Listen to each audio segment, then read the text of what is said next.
Welcome to BCN news. ముందుగా headlines చూద్దాం.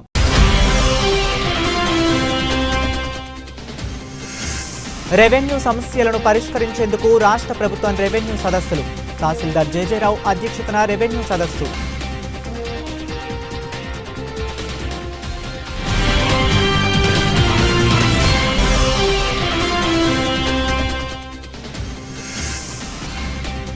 శ్రీ అంకమ్మ తల్లి ఆలయంలో భక్తుల సౌకర్యార్థం ఏర్పాటు చేస్తున్న అన్నప్రసాద వినియోగం. భక్తులు సద్వినియోగం చేసుకోవాలని ఆలయ అర్చకులు డాక్టర్ పెల్లూరు సూచన.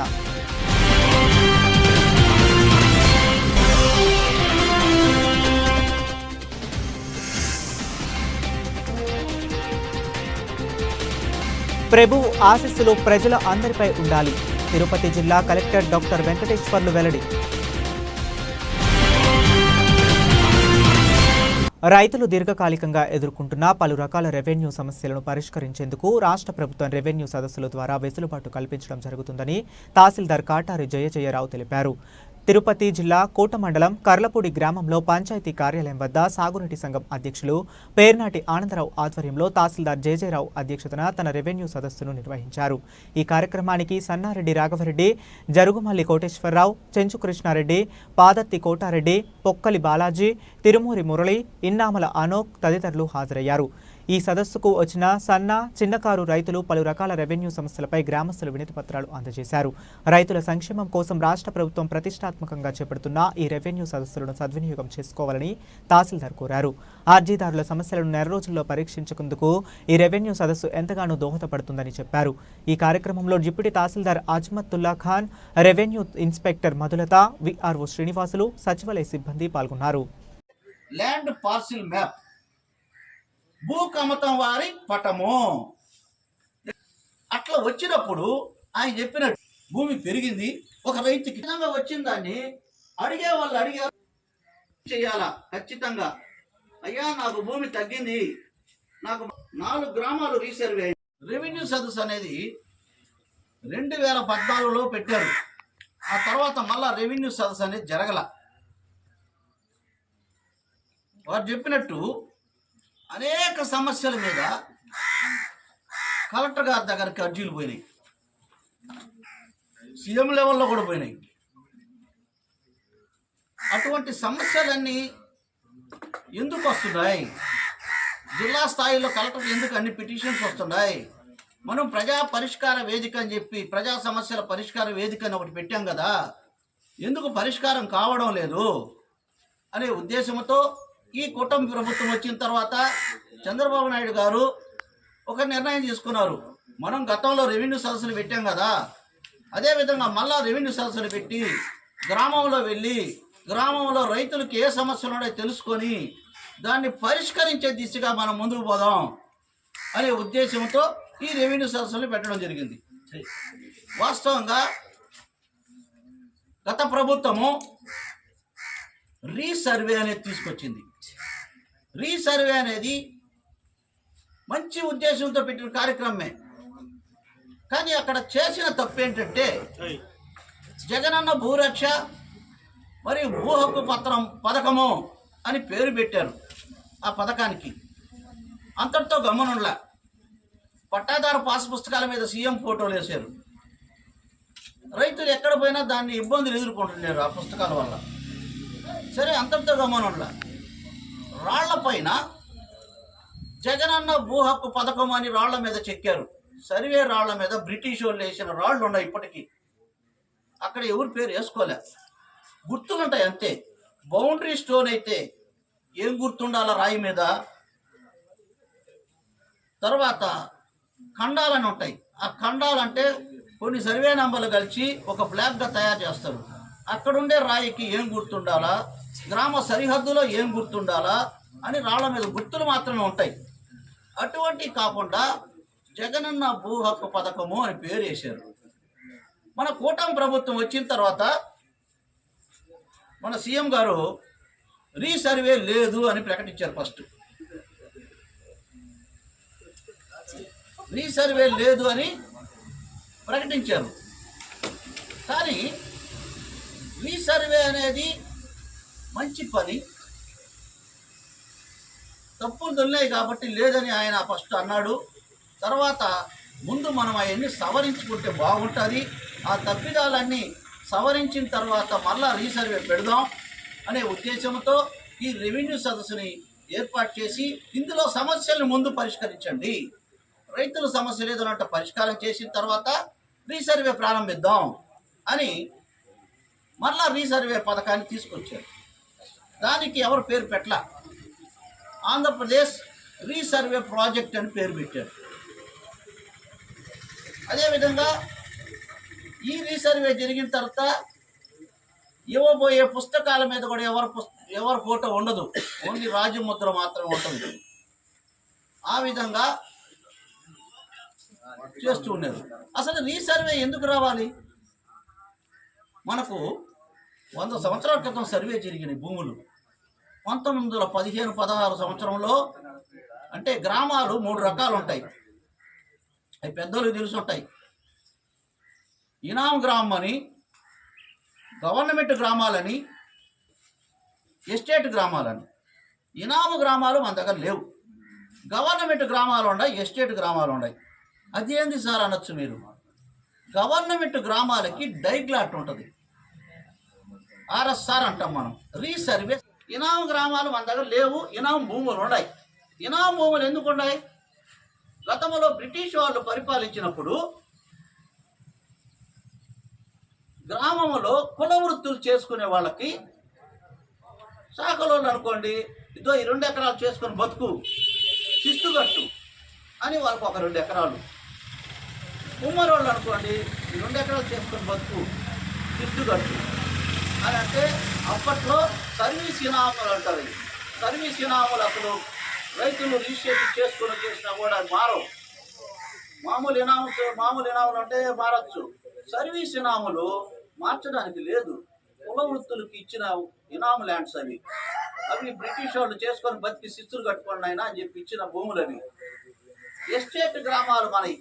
ఎస్టేట్ గ్రామాలు అంటే ఒకప్పుడు మనకు తెలియనప్పుడు రాజులు పరిపాలించిన గ్రామాలు. తిరుపతి జిల్లా కోట మండలం కోట పట్టణంలోని శ్యామసుందరపురంలోని చల్లకాలువ నది ఒడ్డున వెలసి ఉన్న శ్రీ అంకమ్మ తల్లి ఆలయంలో భక్తుల సౌకర్యార్థం ప్రతి మంగళవారం ఏర్పాటు చేస్తున్న అన్నప్రసాద వినియోగ కార్యక్రమాన్ని భక్తులు సద్వినియోగం చేసుకోవాలని ఆలయ అర్చకులు డాక్టర్ వెల్లూరు సునీల్ కుమార్ స్వామి కోరారు.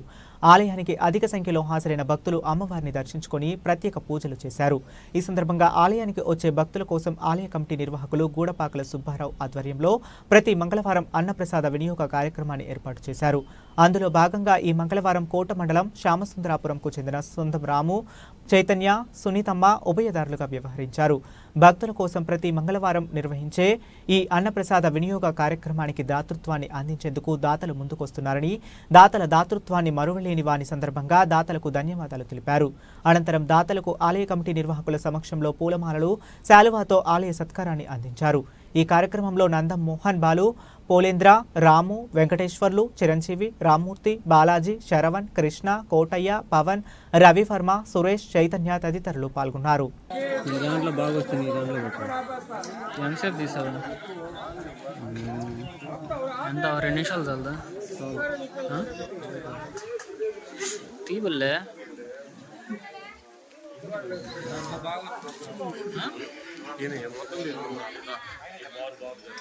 తీసే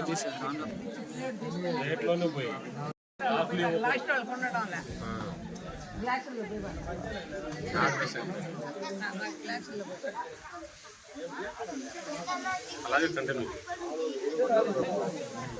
తినేవాళ్ళు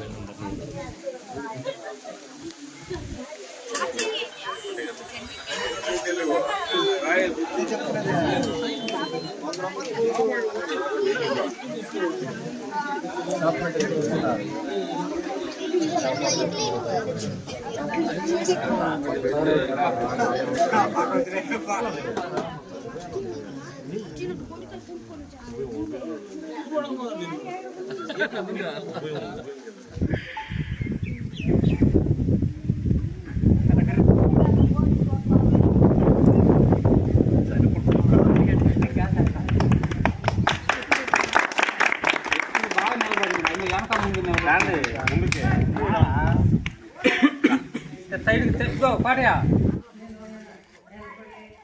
ప్రియమైన భగవద్భక్తులారా, ఈరోజు అంకమ్మ దేవాలయంలో ప్రతి మంగళవారం జరిగినట్లుగానే అన్నదానం వైభవోపేతంగా జరిగింది. అమ్మవారి అనుగ్రహంతో ఈ కార్యక్రమం రోజు రోజుకి దినదిన ప్రవర్ధమానంగా సాగుతూ ఉంది. ఈరోజు ఈ అన్నప్రసాద వినియోగానికి ఉభయకర్తలుగా వ్యవహరించినటువంటి నందం రాము, చైతన్య, సునీతమ్మ గార్ల కుటుంబానికి అమ్మవారి ఆశీస్సులు మెండుగా ఉండాలని ఆశీర్వదిస్తున్నాము.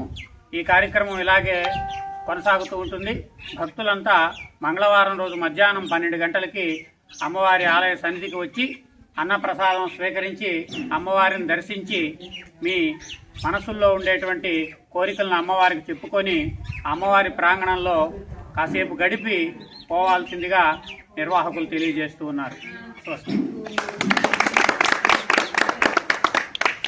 ప్రేమకు, కరుణ, త్యాగానికి ప్రతీక, జనుల కొరకు వారి పాపాలను సిలువగా మోసిన దేవాదూత అని మరియు యేసు ప్రభు ఆశీస్సులు ప్రజల అందరిపై ఉండాలని, కరుణ, ప్రేమ మార్గం జీసస్ మార్గం అని తిరుపతి జిల్లా కలెక్టర్ డాక్టర్ ఎస్ వెంకటేశ్వర్ పేర్కొన్నారు.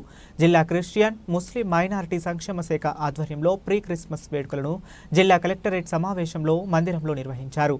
ఈ కార్యక్రమానికి జిల్లా కలెక్టర్ ముఖ్య అతిథిగా హాజరయ్యారు. జిల్లా రెవెన్యూ అధికారి నరసింహులు, చర్చి పాస్టర్లు, పలువురు క్రైస్తవులు తదితరులు పాల్గొన్నారు. ఈ సందర్భంగా కలెక్టర్ మాట్లాడుతూ ప్రీ క్రిస్మస్ వేడుకలకు హాజరైన అందరికీ ప్రజలకు క్రిస్మస్ శుభాకాంక్షలు తెలిపారు. రాష్ట్ర ప్రభుత్వ ఆదేశాల మేరకు నేడు అధికారికంగా మన జిల్లాలోని కలెక్టరేట్ నందు ఫ్రీ క్రిస్మస్ వేడుకలు జరుపుకోవడం జరుగుతుందని అన్నారు. తాను మిషనరీ స్కూల్ నందు చదువుతున్నాను అని, క్రిస్మస్ వేడుకలు తమ స్కూల్ నందు ఘనంగా నిర్వహించుకునేవారు అని తెలిపారు. యేసు ప్రభు చెప్తున్న మాట కూడా అదే. విరిగిపోయిన నీ జీవితం, పాడైపోయిన నీ జీవితం, నాశనం అయిపోయిందన్న నీ జీవితం, అంధకారంలో ఉందనుకున్న నీ జీవితాన్ని యేసు ప్రభుకి ఇస్తే యేసు ప్రభు నీకు నూతనమైన జీవాన్ని ఇస్తాడో, నూతనమైన జీవితాన్ని ఇస్తాడో, యేసు నీకు శాంతిని అనుగ్రహిస్తాడో, యేసు నీకు సమాధానాన్ని ఇస్తాడో, అనేకులకి నిన్ను దీవెనకరంగా ఉంచుతాడో. మీ అందరికీ కూడా హ్యాపీ క్రిస్మస్. తలలోంచండి, చిన్న ప్రార్థన చేస్తాను. సోదరులందరికీ నమస్కారం. అందరికీ సెమీ క్రిస్మస్ శుభాకాంక్షలు. ఇదివరకు మన పాస్టర్ గారు చెప్పిన విధంగా క్రీస్తు జననము దేనికి కారణము, క్రీస్తు బోధనలు మనకు ఏ విధంగా అవసరము అనేటువంటి విషయాలు మనము తెలుసుకొని, క్రీస్తు బోధించినటువంటి సూక్తులు కానిటువంటి వారు నడిచినటువంటి మార్గంలో మనము నడిచి తోటివారిని ప్రేమించి తోటి వారికి సహాయం చేయడం అనేటువంటిది క్రీస్తు మనకు చెప్పినటువంటి మార్గము. ఆ మార్గంలో వెళ్తూ మనము మన జీవితాన్ని చక్కదిద్దుకునే విధంగా మనం నడుచుకోవాలని అందరికీ తెలియజేసుకుంటూ మరొకసారి అందరికీ సెమీ క్రిస్మస్ శుభాకాంక్షలు తెలియజేస్తున్నాను. Thank you very much.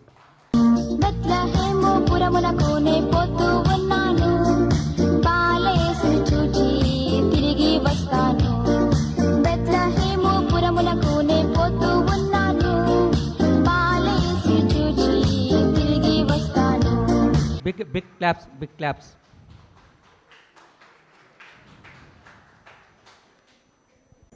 అందరికి కూడా ముందుగానే హ్యాపీ క్రిస్మస్. సో మనకి ఏదైతే ప్రభుత్వ ఆదేశాల మేరకు మనం ప్రతి సంవత్సరం ఈ క్రిస్మస్ సెలబ్రేషన్స్ చాలా మంచిగా నిర్వహించుకుంటున్నాం. దాంట్లో భాగంగానే ఈరోజు కూడా అందరి సమక్షంలో ఈ క్రిస్మస్ సెలబ్రేషన్స్ జరుపుకోవడం అనేది చాలా ఆనందంగా ఉంది. ముందుగా అంటే నేను కూడా I studied from A missionary school. First class నుంచి 10th క్లాస్ వరకు కూడా నేను గుంటూరులో లయోలా పబ్లిక్ స్కూల్లో చదువుకున్నాను. సో అక్కడ అంటే కంప్లీట్ 10 years ఫస్ట్ స్టాండర్డ్ నుంచి నేను హాస్టల్. సో ప్రతి సంవత్సరం చిన్నప్పుడు క్రిస్మస్ దీనికోసం ఎదురు చూస్తూ ఉండేవాళ్ళం. ఎందుకంటే ఒకటి హాలిడేస్ అని పక్కన పెడితే, రెండోది చాలా బాగా చేసేవాళ్ళు స్కూల్లో క్రిస్మస్ సెలబ్రేషన్స్.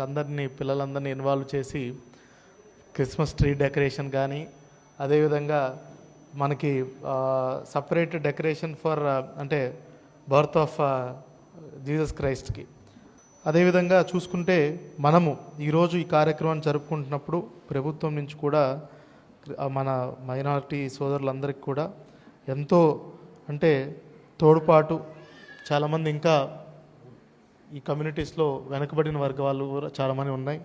అందుకే వీళ్ళందరికీ కూడా ఎన్నో రకమైనటువంటి స్కీమ్స్ ఇదంతా కూడా ప్రభుత్వం మీ అందరికీ అందజేస్తుంది. అందులో పాస్టర్లకు ప్రోత్సాహకాల దగ్గర నుంచి ఏదైతే హాండోరియం గౌరవ వేతనం దగ్గర నుంచి, అదేవిధంగా కేంద్ర రాష్ట్ర ప్రభుత్వాలతో మొత్తం ప్రీ మెట్రిక్ కానీ పోస్ట్ మెట్రిక్ కానీ మెరిట్ కమ్ మీన్స్, అదేవిధంగా బేగం హజరత్ మహల్ నేషనల్ స్కాలర్షిప్ పథకం కానీ ఇలా అన్ని రకాల స్కాలర్షిప్ స్కీమ్స్ కూడా కేంద్ర రాష్ట్ర ప్రభుత్వం సహాయంతో మనము పిల్లలందరికీ కూడా ఇస్తున్నాం. అదేవిధంగా పోస్ట్ మెట్రిక్ ఉపకార వేతనాలు కూడా మన రాష్ట్ర ప్రభుత్వం ఎక్స్క్లూజివ్గా ఇస్తుంది ఇది. అండ్ అదేవిధంగా పవిత్రమైనటువంటి జెరూసలేంకి యాత్రకు కూడా మనము రాష్ట్ర ప్రభుత్వం యొక్క సబ్సిడైజ్డ్ ట్రావెల్ కూడా చాలామందికి ఇస్తుంది. అదేవిధంగా చూసుకుంటే చర్చిల నిర్మాణం మరియు మరమ్మతులకు కూడా ఆర్థిక సహాయం ప్రభుత్వం చేస్తుంది. అదేవిధంగా చాలా చోట్ల మనకి క్రైస్తవ శ్మశాన వాటికలు కూడా చాలా షార్ట్ ఫాల్ ఉంది. అవి కూడా ప్రభుత్వం మాకు ఆదేశాలు ఇచ్చింది, ఇవన్నీ కూడా త్వరితగతిన చేయమని. చాలా చోట్ల ఇష్యూస్ ఉన్నాయి, అది బాధ్యతగా తీసుకొని we will resolve all those issues.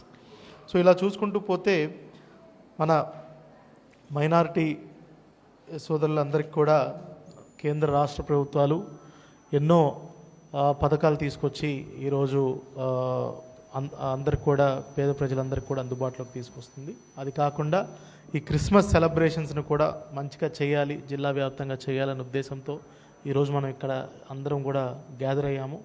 మరొకసారి అందరికి కూడా క్రిస్మస్ పండుగ శుభాకాంక్షలు ముందుగానే తెలుపుకుంటూ ఈరోజు హైటీకి వచ్చినటువంటి అందరికి కూడా మరొకసారి నమస్కారం తెలుపుకుంటూ సెలవు తీసుకుంటూ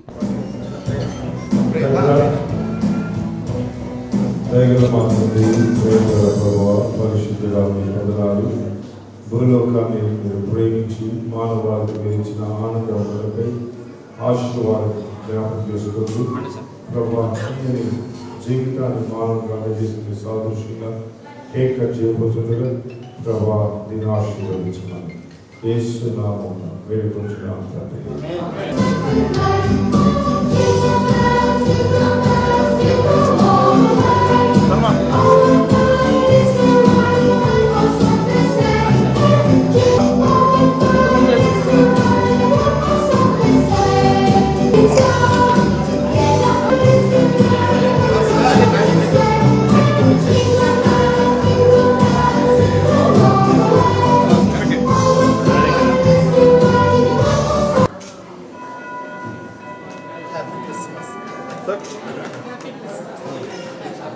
Happy Christmas. Happy Christmas. Happy Christmas. Happy Christmas. Merry Christmas. Happy Christmas. Merry Christmas.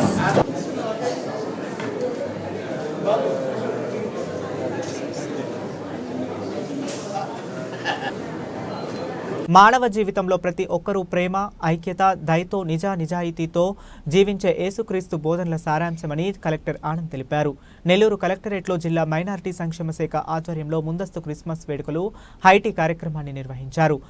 Bishan most రెవెడెంట్ ఎండి ప్రకాశం, మేయర్ పొట్లూరు శ్రవంతి ఈ కార్యక్రమంలో పాల్గొన్నారు. పేదలకు వస్త్రాలు పంపిణీ చేశారు. కేంద్ర, రాష్ట్ర ప్రభుత్వాలు పిల్లల చదువుకు ఉపకార వేతనాలు అందజేస్తున్నారని, వాటిని ఉపయోగించుకొని పిల్లలను బాగా చదివించుకోవాలన్నారు. రాష్ట్ర ప్రభుత్వం పాస్టర్లకు గౌరవ వేతనాలు, వసతి విద్యార్థులకు పోస్ట్ మెట్రిక్ స్కాలర్షిప్, చర్చిల మరమ్మతులకు నిధులు ఇవ్వడం జరుగుతుందని ప్రజలందరికీ హ్యాపీ క్రిస్మస్ శుభాకాంక్షలు తెలిపారు. అనంతరం కలెక్టర్ అందరితో కలిసి క్రిస్మస్ కేక్ను కట్ చేసి పిల్లలకు, పలువురు క్రైస్తవ జనులకు తినిపించగా పలువురు కేక్ను పంచిపెట్టారు. ఈ కార్యక్రమంలో జిల్లా మైనార్టీ సంక్షేమ అధికారి ఎం శ్రీనివాసరావు, సూపరింటెండెంట్ రఘు, పాస్టర్లు తదితరులు పాల్గొన్నారు.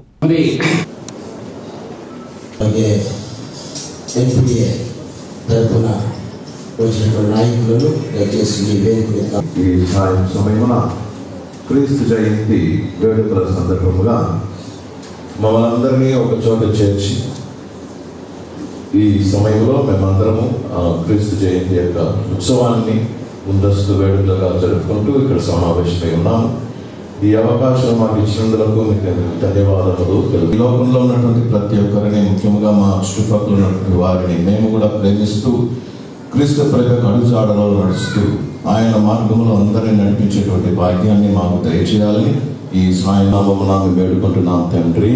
ఆమేన్.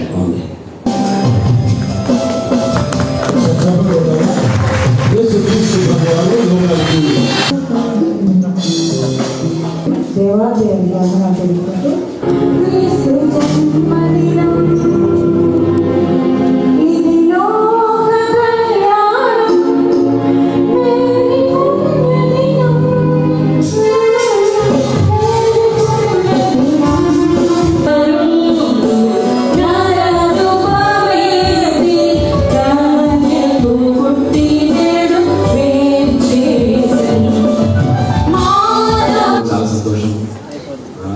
I'm coming from a state, I hail from the state called Kerala. అక్కడ చూసినట్లయితే ఆల్మోస్ట్ సుమారుగా 3 మేజర్ కమ్యూనిటీలు ఉంటాయి. హిందువులు ఉంటాయి. హిందూస్ అరౌండ్ 50% మంది ఉన్నారు. సుమారుగా ఒక 30% దాకా ముస్లిం కమ్యూనిటీ ఉన్నారు. 20% దాకా క్రిస్టియన్ కమ్యూనిటీ ఉన్నారు. We're so happy to say that we're one of the oldest Christian communities in entire India. మీరు సిరియన్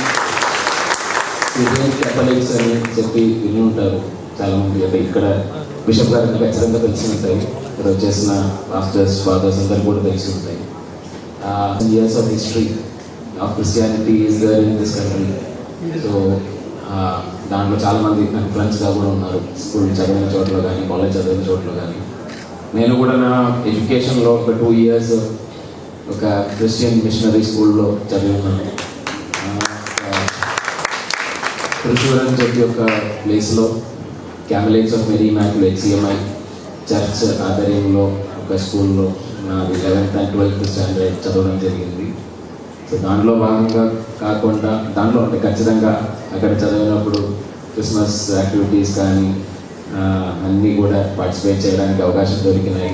చాలా సంతోషంగా గడిస్తున్నాను ఆ రోజు, ఆ 2 సంవత్సరం. అదే కాకుండా నేను ఉన్న చోట్ల కూడా చాలామంది క్రిస్టియన్ ఫ్రెండ్స్ కూడా ఉన్నారు.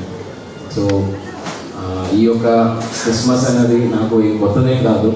మీ అందరితో ఈరోజు స్పెండ్ చేయడం చాలా so happy to share this day with you. అదేవిధంగా అంటే బ్యాక్ ఇన్ ద స్టేట్ అక్కడ చూస్తే నాకు మేజర్గా 3 ఫెస్టివల్స్ ఉంటాయి. అండ్ ఒకటి ఓణం, కొద్దిగా హిందూ రిలేటెడ్ ఫెస్టివల్, కానీ అందరూ పార్టిసిపేట్ చేసుకుంటారు. ముస్లిమ్స్ కానీ క్రిస్టియానిటీలో ఉన్న వాళ్ళందరూ కూడా పార్టిసిపేట్ చేసుకుంటారు. అదేవిధంగా ఈద్ ఒక ముస్లిం ఫెస్టివల్ అయినా కూడా హిందూస్ కూడా క్రిస్టియానిటీలో ఉన్న వాళ్ళందరూ కూడా పార్టిసిపేట్ చేసుకుంటారు. అదేవిధంగా క్రిస్మస్లో కూడా ఒక క్రిస్టియన్ ఫెస్టివల్ అయినా కూడా అక్కడ కూడా లోకల్గా హిందూస్ కానీ ముస్లిమ్స్ అందరూ కూడా కలిసి పార్టిసిపేట్ చేసుకుంటారు. ఈ యొక్క 3 ఫెస్టివల్స్ బ్యాక్ ఇన్ కేరళ మనం ఒక స్టేట్ ఫెస్టివల్ టైప్ ఆ విధంగానే అందరూ భావిస్తున్నారు, పార్టిసిపేట్ కూడా చేసుకున్నారు. సో ఇలాంటి ఒక దేశంలో మనకు అంటే ఇండియా అనే ఒకటి ఇంపార్టెన్స్ ఏంటంటే మనకు చాలా రకరకాల రిలీజియన్లో ఉన్న వాళ్ళు ఉన్నారు. డిఫరెంట్ కైండ్ ఆఫ్ ఏమంటారు డిఫరెంట్ స్టేట్స్లో ఉన్న వాళ్ళు ఉన్నారు. కానీ అందరూ కూడా మనం ఒక సింగిల్ ఒక యూనిటీతో ముందుకు వెళ్ళడానికి మనకు మన బిషప్ గారు కానీ లేదంటే రిలీజియస్ లీడర్స్ అందరూ కూడా ఆ ఒక నాయకత్వంలో మనకు ముందుకు వెళ్ళడానికి ఒక అవకాశం దొరికినాయి. సో అందరూ కూడా ఈ యొక్క ప్రోగ్రామ్కి వచ్చేసిన వాళ్ళందరికీ కూడా నా క్రిస్మస్ గ్రీటింగ్స్ అందరూ కూడా మీకు తెలియజేస్తున్నారు. లో కూడా అందరూ కలుసుకొని అన్ని ఫెస్టివల్స్ ఫాలో చేసుకొని అంటే చెప్పినట్లయితే ఇప్పుడు ఒక మెసేజ్ ఆల్మోస్ట్ అది యూనివర్సల్ మెసేజ్. ఎవరికైనా అది వాడుకోవచ్చు. ఎవరైనా వాళ్ళ లైఫ్లో ఒక మెసేజ్ ప్రకారం ముందుకు వెళ్ళిపోవచ్చు. అందరూ చెప్పినట్టు కామన్గా మనకు ఒకటే లైఫ్ని ప్రాపర్గా ఎటువంటి తప్పులు లేకుండా నిజాయితీగా కాన్షియస్తో మంచి కాన్షియస్తో ముందుకు వెళ్ళాలని ఈ యొక్క మెసేజ్ ఆయన లైఫ్లో ఆయన చూపించారు. ఆ ఒక మెసేజ్తో మనం ముందుకు వెళ్ళినట్లయితే మన కంట్రీని ఇంకా ముందుకు తీసుకెళ్ళడానికి అవకాశం ఉంటుంది. మీ అందరి హెల్ప్ తీసుకొని ఈ యొక్క జిల్లా కూడా నేనున్న కాలం వరకు మీ అందరూ హెల్ప్ తీసుకొని ఖచ్చితంగా మంచి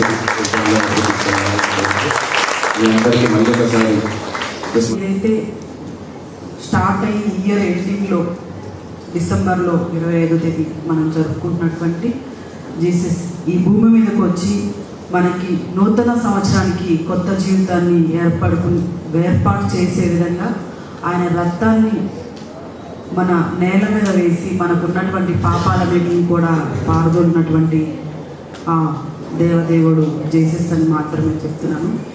ఏ తప్పు చేసినా మన్నించగలిగే దేవుడు జీసస్ మాత్రమే. అలా నమ్మే వాళ్ళలో నేను కూడా ఉన్నాను.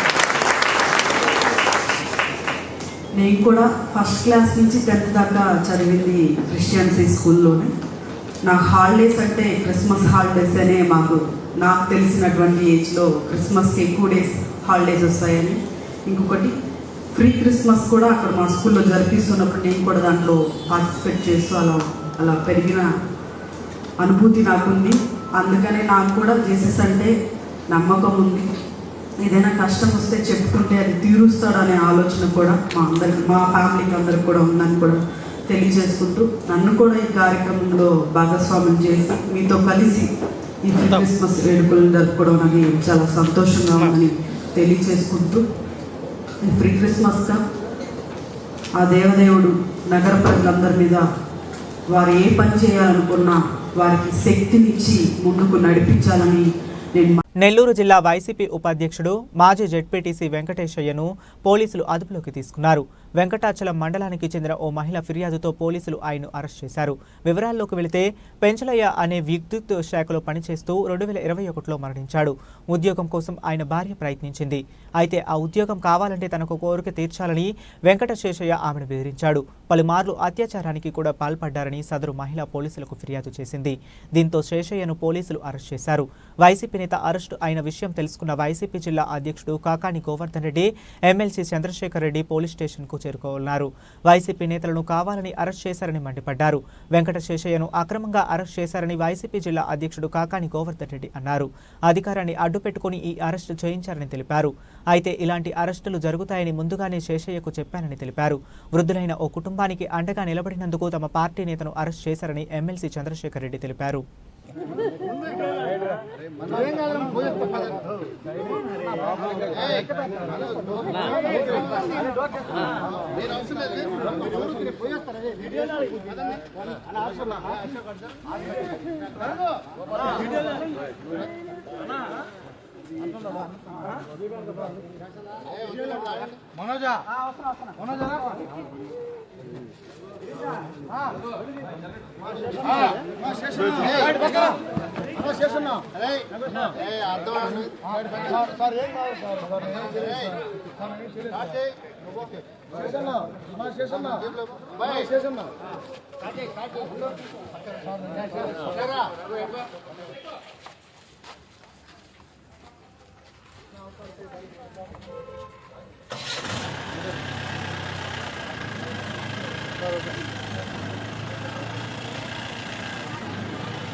కాంగ్రెస్ పార్టీకి సంబంధించి జిల్లా రాజకీయాల్లో కానీ సర్వేపల్లి నియోజకవర్గానికి సంబంధించి కానీ చురుకైనటువంటి వ్యక్తిగా శాస్త్రీయ చలామణి అయ్యేటప్పుడు దురదృష్టం నాకు అనిపించింది. మీడియాలో పనిచేసేవాడిని రాజకీయాల్లోకి తీసుకురావడం, జడ్పీటీసీగా గెలవడం, పోటీ చేసి ఆ తర్వాత జరిగినటువంటి పరిణామాల్లో జగన్మోహన్ రెడ్డి గారి నాయకత్వం, దాంతోపాటు నాతో పాటు జిల్లాలో ఉండేటువంటి ప్రధానమైనటువంటి నాయకులందరితో కలిసి పనిచేయడం, జిల్లా ఉపాధ్యక్షుడిగా పనిచేసే వైఎస్ఆర్. ఈరోజు శేషయ్యని ఒక పథకం ప్రకారం రూరల్ పోలీస్ స్టేషన్లో నుంచి, అంటే ఎఫ్ఐఆర్ కూడా రూరల్ పోలీస్ స్టేషన్కి తీసుకొచ్చిన తర్వాత ఎఫ్ఐఆర్ నమోదు చేసి దాదాపుగా 4 గంటలకు తీసుకొచ్చి 12:20 ఇప్పుడు దానికి సంబంధించినటువంటి ఫార్మాలిటీస్ అన్ని పూర్తి చేశారు. అసలు ఏం జరిగింది, ఎందుకు తీసుకొచ్చారు అంటే విషయం తెలియదు, అత్యంత గోప్యంగా ఉంటుంది. ఇప్పుడు రిమాండ్ రిపోర్ట్ అంటే అరెస్ట్కి ముందు ఇవ్వాల్సినటువంటిది అరెస్ట్ చేసి ఈరోజు ఇప్పుడు ఎఫ్ఐఆర్ కాపీ లేదు, రిమాండ్ రిపోర్ట్ ఇప్పుడు ఇచ్చి మెడికల్కి తీసుకెళ్తున్నాం సార్. అంటే ఎంత క్యాజువల్గా మాట్లాడుతున్నాం అంటే ఇది సాధారణ విషయం. అంటే ఏది సాధారణ విషయం? అరెస్ట్ సాధారణ విషయమా, లేదా అమ్మాయి ఇచ్చినటువంటి కంప్లైంట్ సాధారణమైనటువంటి విషయమా? దేన్ని సాధారణంగా తీసుకున్నారో పోలీసులు నాకు అర్థం కాలేదు. ఇక్కడ వైఎస్ఆర్ కాంగ్రెస్ పార్టీ అనేటువంటిది ఎవరైనా ఏ ఒక్క మహిళకైనా అన్యాయం జరిగింది అంటే వైఎస్ఆర్ కాంగ్రెస్ పార్టీ కానీ జగన్మోహన్ రెడ్డి గారు కానీ ఉపేక్షించేటువంటి ప్రసక్తి కాలేదు. స్థూలంగా ఈరోజు అర్థమైంది ఏంటంటే, ఎందుకంటే మనం ఏదన్నా ఒక మహిళల గురించి లేకపోతే ఒక మహిళ ఇచ్చినటువంటి ఫిర్యాదుల గురించి మాట్లాడేటప్పుడు దాన్ని ఆలోచన చేసి మాట్లాడాలి. ఏం జరిగిందనేటువంటి వాస్తవాన్ని తెలుసుకుని మాట్లాడాలి. ఇక్కడికి వచ్చిన తర్వాత పోలీసులు మాకు ఒక అరగంట ముందు ఏమేమి సెక్షన్లు నమోదు చేశారు, ఏం జరిగిందనేటువంటి దాంట్లో వివరణ ఇచ్చారు. అడిగినా కూడా వస్తున్నాం చెప్తామని చెప్పారు తప్ప చెప్పలేదు. కొద్ది రోజులుగా నేను శాశ్వత చెప్తూ ఉండేవాడిని, మీ మీద ఖచ్చితంగా ఈ ప్రభుత్వం అందరి మీద కక్ష సాధింపులకు పాల్పడుతుంది, కాబట్టి నువ్వు జాగ్రత్తగా ఉండు అని చెప్పి కూడా చెప్పడం జరిగింది. శేషయ్య చేసినటువంటిది పాపం ఈరోజు వెంకటమ్మ అనుకుంటాము పేరు, పాపం పల్లెళ్ళు పర్యంతరమ్మ ఉంది, పాపం భర్త పెంచినవి. వాళ్ళు చెప్పినటువంటి దాని ప్రకారం వాళ్ళు బిడ్డను కోల్పోయారు. కోల్పోయినటువంటి ఆ కుటుంబానికి సంబంధించి ఇంకెవరు వాళ్ళని ఆదుకునేటువంటి వ్యక్తులు లేరు. వాళ్ళ కోడలకి ఆ ఉద్యోగం వచ్చింది. ఆ ఉద్యోగం వచ్చినప్పుడే వాళ్ళ మధ్య ఒక ఒప్పందం కుదిరింది. ఉద్యోగం ఆమెకి ఇస్తే 20 లక్షలు 22 లక్షల పాపం వృద్ధులకి తల్లిదండ్రులకి ఇవ్వాలనేటువంటిది. ఆ ఒప్పందం ప్రకారం ఉద్యోగం వచ్చిన తర్వాత ఈరోజు ఏదైతే ఆ రోజు ఒప్పందం ఉందో ఆ ఒప్పందం ప్రకారం ఆ తల్లిదండ్రులకు సంబంధించినటువంటిది 20 లక్షలు 22 లక్షలు ఇవ్వమని అడిగితే ఇన్సూరెన్స్ డబ్బులు వచ్చాయి కాబట్టి ఎల్ఐసి డబ్బులు, అది కూడా ఇష్టం లేక శేషయ్య ఆ రోజు నా ముందు అన్నావు కదా అని చెప్పిన మాట్లాడిన దానికే ఈరోజు శేషయ్య మీద ఈ కేసు బనాయించారని చెప్పారు. ఒకసారి నేను కూడా ఆ కేసు ఇచ్చిన తర్వాత ఇప్పుడే గౌరవపడాలి చూస్తే దాని మీద ఎక్కడ కూడా ఆ కేసు ఎంత ఫేక్గా ఉంది అంటే, ఎప్పుడో 2 సంవత్సరాల నాడు కలిసాము, 2 సంవత్సరాల నాడు నా ఉద్యోగం కోసం నేను వెళ్ళాను. అంటే ఇదంతా ఒక పథకం ప్రకారం ఏ సెక్షన్లు అట్రాక్ట్ కావాలి, శేషయ్యని ఏ విధంగా రిమైండ్లోకి పెట్టాలి, శేషయ్యని రిమైండ్లోకి పెట్టాలంటే ఏ విధంగా ఫిర్యాదు తయారు చేయాలనేటువంటి దాని మీద తయారైనటువంటి తప్ప వాస్తవానికి నేను ఈరోజు అందరి ముందు చెప్పేది, శేషయ్య తప్పు చేశాడు, పొరపాటు చేశాడంటే నేను నమ్మేటువంటి వ్యక్తి. నాకు శేషయ్యతో సుదీర్ఘమైనటువంటి అనుబంధ సంబంధాలు దాదాపుగా 2006 నుంచి 18 సంవత్సరాలు మాత్రమైనటువంటి అనుబంధ సంబంధం. ఎవరికైనా పాపం గట్టిగా మాట్లాడవచ్చు, వర్షంగా మాట్లాడవచ్చు, ఎవరైనా అన్యాయం చేస్తే సహించకుండా ఉండేటువంటి మనస్తత్వం తప్ప ఎక్కడా కూడా అటువంటిది నాకు బాగా. బులెటిన్ ముగించే ముందు మరొకసారి హెడ్లైన్స్ చూద్దాం.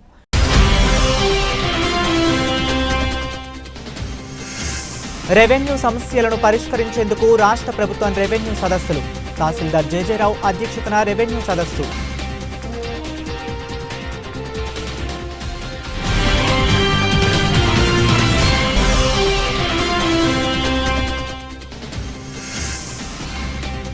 శ్రీ అంకమ్మ తల్లి ఆలయంలో భక్తుల సౌకర్యార్థం ఏర్పాటు చేస్తున్న అన్నప్రసాద వినియోగం.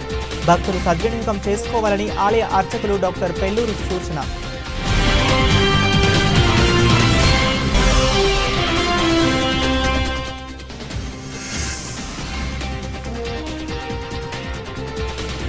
ప్రభువు ఆశీస్సులు ప్రజల అందరిపై ఉండాలి. తిరుపతి జిల్లా కలెక్టర్ డాక్టర్ వెంకటేశ్వర్లు వెల్లడి. ఇవి ఇప్పటి వరకు ఉన్న అప్డేట్స్. మరిన్ని అప్డేట్స్ కోసం కీప్ వాచింగ్.